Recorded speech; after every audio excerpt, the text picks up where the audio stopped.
ask that. Do I really need ChatGPT's opinion on what to do with my day? How many times have you been in this situation? Asking AI a question that you could probably answer for yourselves. Most likely, a lot. My name is Leightan Koff, and I am a 16-year-old student in the class of 2028 here at East Coweta High School. Now, throughout this presentation, I'm not going to stand up here and pretend that I'm the perfect model of AI obedience, but rather, I will examine what it's like to grow up in the first generation where people, especially students, rely on AI for their day-to-day life. In recent years, AI has grown immensely. I have noticed throughout personal experience students using artificial intelligence for school assignments, brainstorming sessions, and overall academic dishonesty. This brings me to Princeton University. This illustration was created in 1896 to model what the campus looked like at that time. 3 years before this illustration was created, Princeton initiated an honor policy. This policy prevented students from cheating and also prevented them from ever sharing. So they pledged not to cheat, but they also pledged to report other people for cheating. This policy quickly became one of the most famous college honor codes in the entire US since, and this policy lasted 133 years, and then it changed recently. As of a week ago, this 133-year-long policy has come to an end. Proctors have become mandatory in the test-taking room due to artificial intelligence and how easy cheating has become. This example is important to include because of how recent the development is. However, teachers and schools have actually been dealing with artificial intelligence for quite some time. This chart is a survey consisting of hundreds of teachers. It demonstrates teachers' biggest concern for AI. And as you can see, academic dishonesty is rather low on this list. However, teachers who have started using AI in education are seen with a less concerned mindset than those that haven't. Teachers with no artificial intelligence experience are seen with almost double the amount of votes.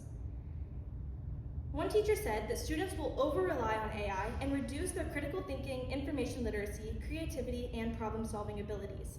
It's widely known that the brain builds skill through struggle, and artificial intelligence eliminates that need. Another teacher from this source said that I am concerned that this will result in more illegal and dishonest behavior on the part of students. I now need to check for plagiarism, but there are gray areas as to what counts as plagiarism. I worry about plagiarism. Will we foster a generation of cheaters? This brings me to plagiarism. 10 years ago, plagiarism was copying and pasting from literature. However, now the biggest concern is pasting from artificial intelligence, and it is extremely hard to detect. This semester at East Coweta, I enrolled in AP seminar. For this class, I had to write a 2,000-word individual written analysis. I can proudly say, and my teacher can vouch for me, that for this class, I wrote it with no artificial intelligence. However, due to the high level of writing and carefully curated sentences, it came back with a 26% artificial intelligence reading. So how can we fix this? AI detectors are looking for perplexity. Perplexity is how predictable the writing is. Low perplexity is very predictable and is most likely AI, whereas high perplexity is most likely human written. These detectors are also looking for variation in sentence structure. Humans make mistakes, and artificial intelligence doesn't. They are also looking for burstiness. Humans write in bursts of complex and simple sentences, whereas AI likes to stay monotone. The last thing that they look for is repetition. Artificial intelligence likes to repeat phrases like overall and furthermore. So, in conclusion, are these 4 things enough to prove that students' work is plagiarized? I don't think so. It can be an effective means of catching students that fully copy and paste from these sources. However, for the rest of us, it's totally unreliable. This brings me to AI responsibility. As mentioned in my first screen recording, AI is beginning to take away decision-making from us. It isn't bad to use AI, it's just essential to understand how to use it. I would be lying if I told you that I don't use AI personally. I have just learned how to shift my questions away from solve this for me, and instead to help me think of ideas for how to. We need to teach students to shift from think for me to instead help me think. It is widely known that AI is bad for the environment. From water shortages, electricity use, and land construction, it definitely has its drawbacks. However, this is not an environmental analysis, but rather a moral integrity one. It is so easy to cheat nowadays. It takes moral perseverance and maturity not to snap a picture and ask ChatGPT. When using artificial intelligence, it makes us feel more productive because the work is getting done quicker, when in reality, it's making us less engaged. You get answers, but did you actually learn anything? Professors at Harvard University said, there are so many questions we don't have answers to yet. When we talk about children's ability to find answers and learn on their own, and using hey to command or activate AI, a lot of people become worried that children will become more attached to AI than to the people around them.